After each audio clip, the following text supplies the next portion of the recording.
యాదాద్రి ఆలయానికి గత కొన్ని రోజులుగా భక్తుల రద్దీ పెరిగింది. వేల సంఖ్యలో భక్తులు ఆలయానికి వచ్చి స్వామిని దర్శించుకున్నారు. ఈ నేపథ్యంలో ఆలయ హుండీ ఆదాయం పెరిగింది.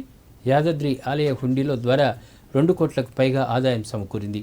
ఈ మేరకు భక్తులు గత 25 రోజులుగా సమర్పించిన నగదు, బంగారం, వెండి కానుకలను కొండ కింద గల సత్యనారాయణ స్వామి వ్రత మండపంలో లెక్కించారు. నగదు రూపంలో 2,32,22,689 రూపాయలు, మిశ్రమ బంగారం 230 గ్రాములు, మిశ్రమ వెండి 4 కిలోల 420 గ్రాములు కానుకల రూపంలో వచ్చినట్లు ఆలయ అధికారులు తెలిపారు.